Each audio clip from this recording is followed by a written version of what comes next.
Hello, Sagittarius and Rising at Venus Signs. Kamusta kayo? Sana po nasa mabuti kayong kalagayan. Welcome back po sa Star Tarot. At kung bago kayo dito, welcome din po kayo. Please subscribe, like, share my videos, and leave me a comment po kung naka-resonate po kayo. Thank you. So, first card ni Sagittarius, we have Justice Energy. Si Justice, ano ito balance. This is about justice being served sa'yo, Sagittarius. Kung ano dito yung ipinaglalaban mo, ano yung kiniklaim mo, ano yung kinocomplain mo, magkakaroon ka na yan ng magandang resulta. No? Kung ano man ang magiging desisyon, kung saan ka man nagre-reklamo, saan ka man nagko-complain, that will be in your favor.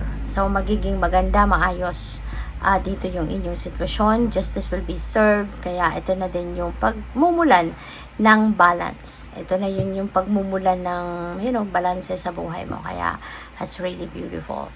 Isa pa, Sagittarius, pwede, ng iba sa inyo, baka ikakasal.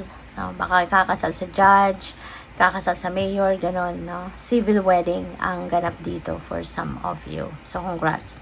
So, we have Knight of Swords. Meron ditong changes, na mangyayari.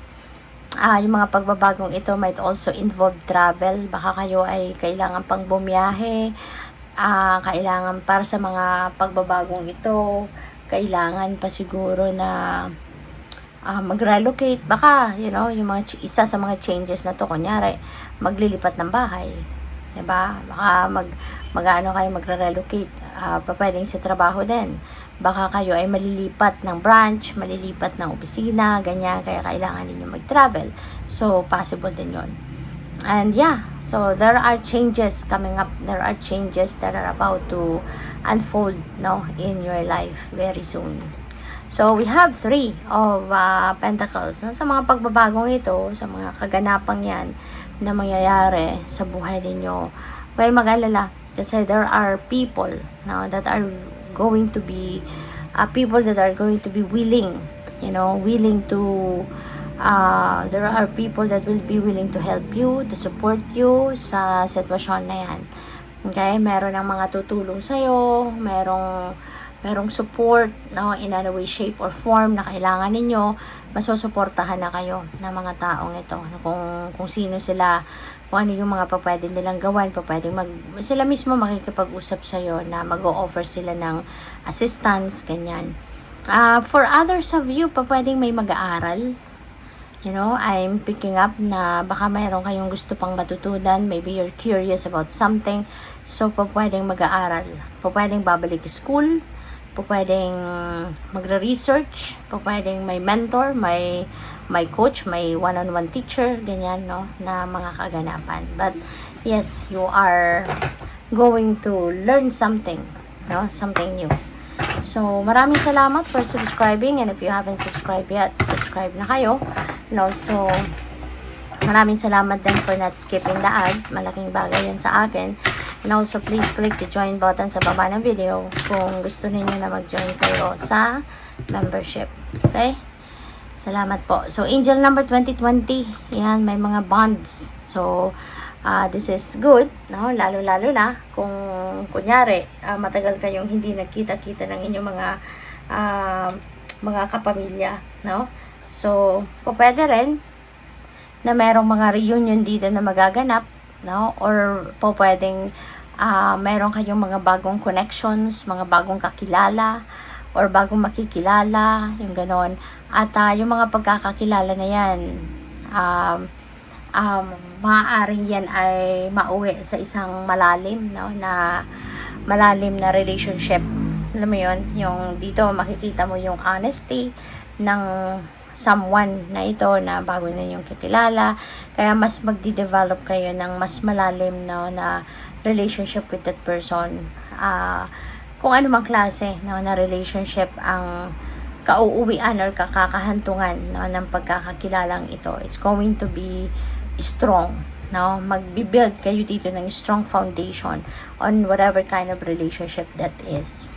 So, we have angel number 1, 2, 3, 4. Ayan. So, merong potential din dito, of pagpo-progress merong potential ng pag-asenso, merong potential ng magandang pagbabago, positive changes, you know. There are so many opportunities dito na po pwedeng dumating, no? Maraming potential ng pag-angat sa buhay, pag-asenso, pag-prosper at pag-progress, no? Whether that is personal na aspeto or sa mga relationships, kaibigan, romantic relationship, pwedeng magle-level up na, mga ganyan, or sa trabaho ninyo, no? Pwedeng may promotion, pwedeng mga gano'n. So, iba-iba, no?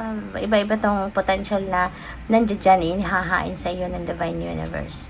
So, we have angel number 1, 2, 3. Ito, 1, 2, 3, 4. Ito, 1, 2, 3. Progress. See?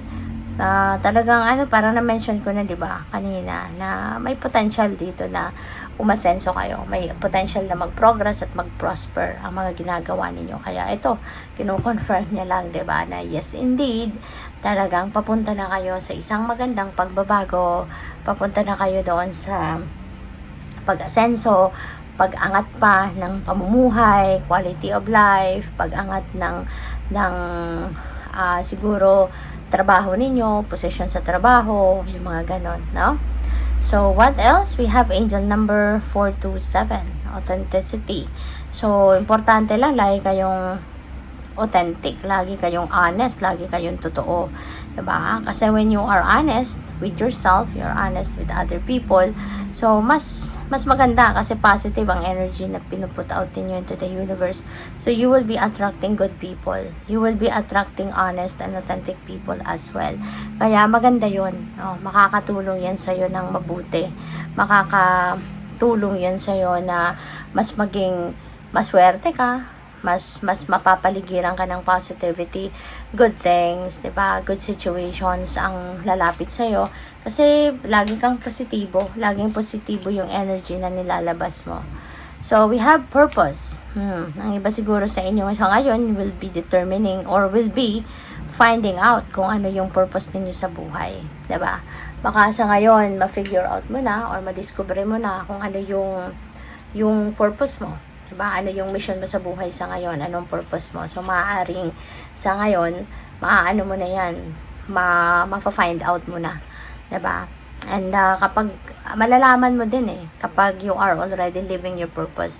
Kasi yung saya na mararamdaman mo, parang napakahirap i-describe. Yung parang hindi ka makahanap ng perfect word na para mag-describe ng kung ano yung mo, ng kung ano yung nararamdaman mo.